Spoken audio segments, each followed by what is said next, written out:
Alain, propos d'un Normand, du courage. Cet assassin que l'on a guillotiné à Tours a fait voir une espèce de courage qui étonne. Compter comme par jeu 1, 2, 3, avant de piquer dans cette noire piscine, cela semble surhumain à un honnête homme qui pense à lui-même sans amertume et qui aime la vie.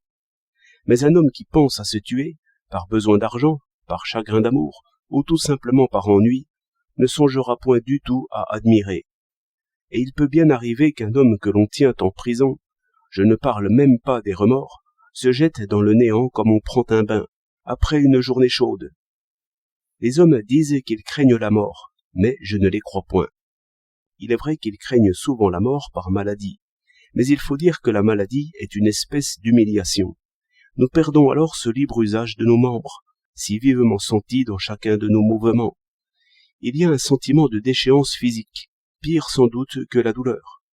Un homme qui s'étrangle en buvant, si brave qu'il soit, ne peut s'empêcher d'avoir une angoisse vive. La peur est ici la même chose que le mal. Et disons que, puisque la peur nous saisit souvent sans raison, et sans doute toujours par des causes cachées dans notre propre corps, on peut bien s'imaginer qu'on craint la mort. Surtout si la superstition joint à cette pensée sans objet des images indéterminées que nous avons appris à craindre. Mais plus simplement, par nos chagrins, par nos inquiétudes, par nos deuils, par l'amour d'autrui, bien plus fort que l'amour de nous-mêmes, l'idée de la mort se trouve jointe à toute l'angoisse possible et à toute la tristesse possible.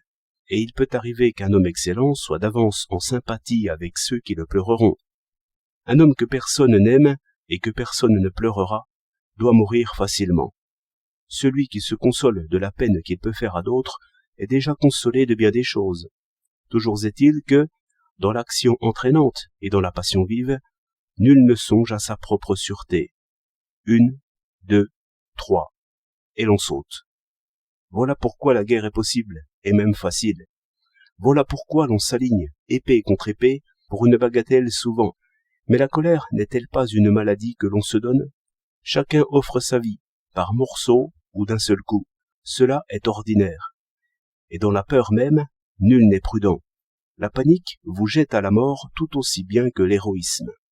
Pascal, lorsqu'il a écrit « Nous perdons la vie avec joie, pourvu qu'on en parle », n'a pas montré la moindre profondeur. Il fallait dire, tout au moins, nous agissons avec joie, et la joie nous délivre entièrement de la peur. La colère, de même. La peur, de même.